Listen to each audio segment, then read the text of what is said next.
circulated around that old video with Talib Nur Muhammad on it, if you remember that one. I think all the footage other than a press conference for Winnipeg Police and the press conference in Toronto was actually the police telling them, like, this won't help public safety at all. This is not what we're asking for. And the Liberals did it anyway because it was about politics. And anyway, let's just play that old video just for old time's sake. Hang on. Enforcement are coming before this committee and saying that fewer guns in homes will mean fewer people die. So what else did they say? Well, you're welcome to go back and listen to their testimony. Very strong theme. Most people that are committing crime with guns are criminals that don't have the ability to possess them. So it's not law-abiding gun owners committing the majority of these crimes. Mr. Chair, and as Chief Bray has said, I would certainly agree with the not our law-abiding citizens and the disturbing trends on gang and the data. I would not suggest it was effective for gun policy. City of Toronto's experience is the guns are not from law-abiding citizens that are being used in crime. They're guns smuggled from the United States. Those engaged in handling those firearms are not law-abiding licensed gun owners. They are criminals with no firearms license. The vast majority of gun violence is perpetrated by people who are unlawfully in possession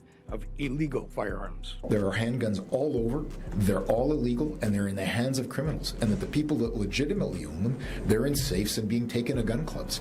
The two sections don't intersect. But generally speaking, most of the laws we create are not going to be followed by the people that are committing the crimes with the guns. This issue is not law-abiding Canadians who want to own firearms. The issue really is people that are involved in criminal activity. So, unless we all want to disagree with law enforcement, unless we want to say that the cops who are trying to keep our streets safe are wrong. Yeah, so it's a classic. I think a lot of people remember the exchange that I had with Talib Nur Muhammad.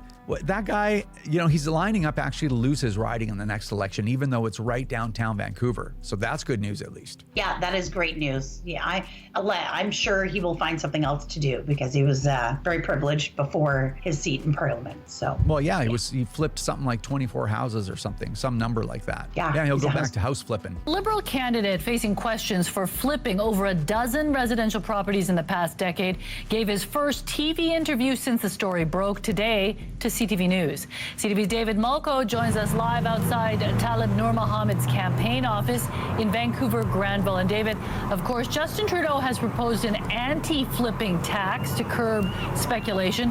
What was Nur Muhammad's message to voters who might see his actions as being out of touch? He's a tech executive. He's run before. He was very confident, very strategic. We'll get to where his confidence wavered a little bit in just a minute here.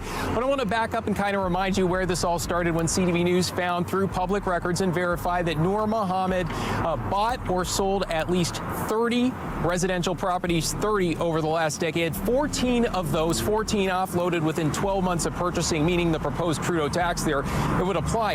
Now, he told me some of them were rentals, some were fixer-uppers, part of a business.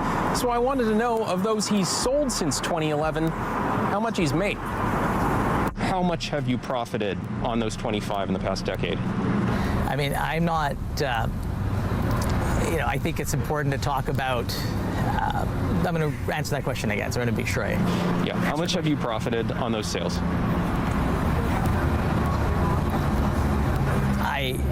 When you ask, I'm going to give me a second to just make sure I have the right. Okay, so sorry, ask me the question again. Sorry. Yeah. Okay. How much have you profited personally or business-wise on the sales of those 25 properties in the last decade?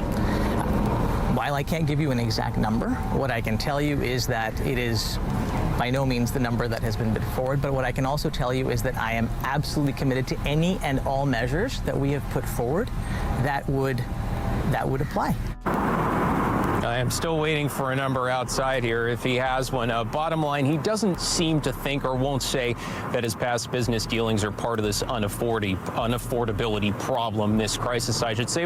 Yeah, probably. Yeah. Anyway, driving the price of housing up. Thanks, everyone, for watching and listening. Make sure you share the podcast. You can go to CCFR.ca right now and enter the Willie the Kid contest. That's it. That's all I've got for you. Thanks so much, everyone, for watching. Take care, and we will see you next time.